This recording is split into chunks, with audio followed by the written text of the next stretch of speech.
Good morning, Munsey Park School. It is time for our morning announcements. Are we ready, Thomas? Ready? Where's the flag? You know, hold the flag. Here we go. Morning, Munsey Park School. Today is Wednesday, May 27th, 2020. My name is Tommy Kaslakis, and I am from Mrs. Galaz's 4th grade class.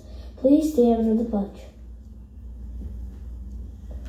I pledge allegiance to the flag of the United States of America and to the republic for which it stands, one nation, under God, indivisible, with liberty and justice for all. You may be seated. We will now hear some morning announcements from Mr. Nolan.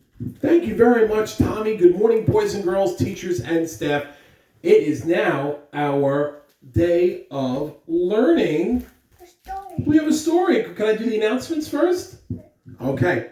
We want to give a shout out to those boys and girls who participated in yesterday's Flipgrid Challenge.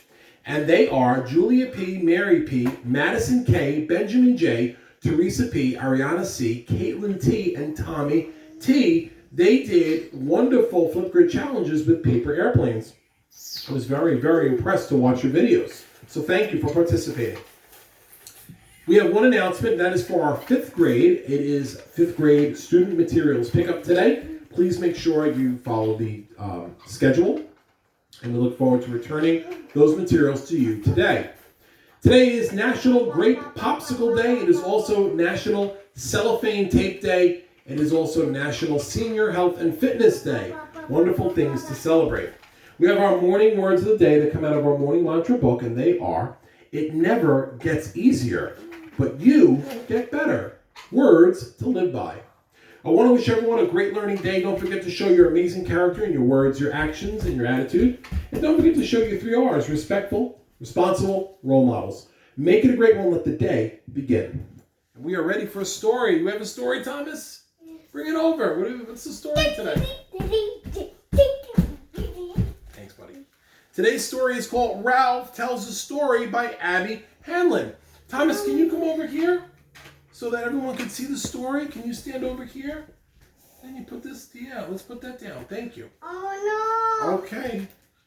Here we go. Ralph Tells a Story. This is a great book because sometimes Mr. Nolan has a hard time thinking of things to write when he writes a story.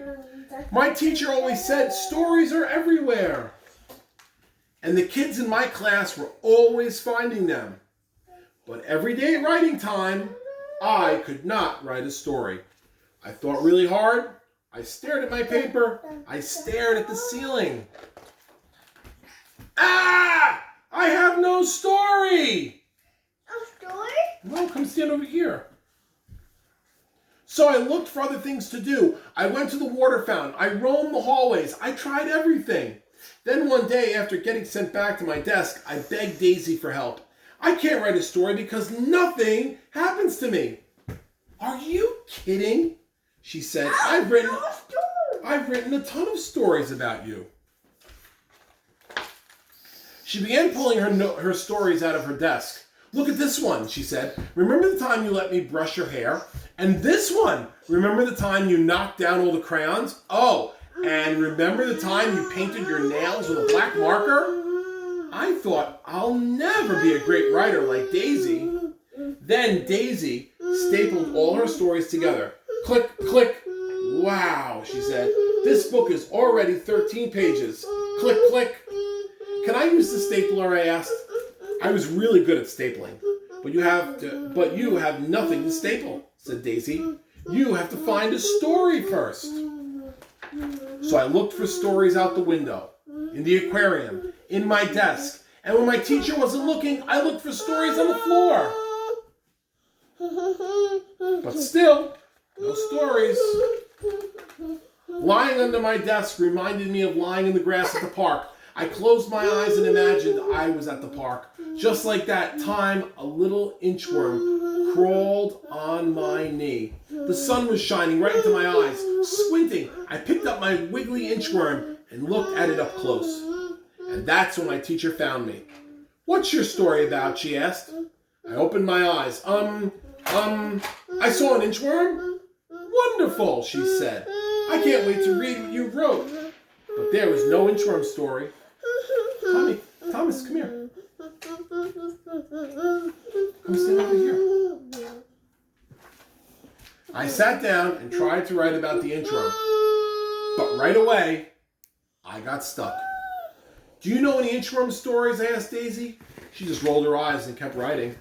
And then my teacher said, "Writers, come to the rug, time to share." "Ralph, why don't you go first?" said the teacher. I pretended I lost my paper. It didn't work. The girl said, "He's sitting on it." I walked to the front of the rug. It took a long time. I held my paper against my chest so no one could see it. "I was at the park," I said. "An inchworm crawled on my knee." It was quiet. My heart went thump, thump, thump, thump. That's when I looked at Daisy. "Wow, really? Did it really feel squishy, Ralphie? Did you take it home?" And then everybody started asking me questions. "Did your mom let you keep it? Did you touch it? Was it a baby? Was it a girl? Did it tickle? Did you name it?" Wait a minute, I thought. Did something did happen with that inchworm? Well, I picked up the inchworm and decided to name him Nick. I built Nick a house, but he just inched away. So I followed, which is why I didn't notice that someone was following me. Then all of a sudden, this wobbly, crazy baby grabbed Nick and put him in his diaper. I tried to be calm. "Come on, baby," I said really nicely. "Give Ralphie the inchworm." It didn't work. Was this the end of Nick? But then I noticed Nick was escaping. He crawled right up the baby's stomach. And we spent the rest of the afternoon doing nothing together. The end. Everybody clapped and cheered. "Show the picture, Ralph," someone said. I wasn't embarrassed anymore, so I did. That was last year. This year I write stories all the time. I keep finding stories everywhere. And here are some writing tips from Ralph. He says, "Get comfortable. It's okay to ask for help. You can always write about what you had for breakfast and eat lots of chocolate." That's what Ralph's tips are. So that is our story. Ralph tells a story, and that was a great one. Here is our Flipgrid challenge. So I'm asking you, after hearing the story, what did this remind you of? What did you notice? And what did Ralph discover? Can you tell me and share it on Flipgrid? And our code word is Munsey Park. Thomas and I want to wish you a great learning day. Let the day begin.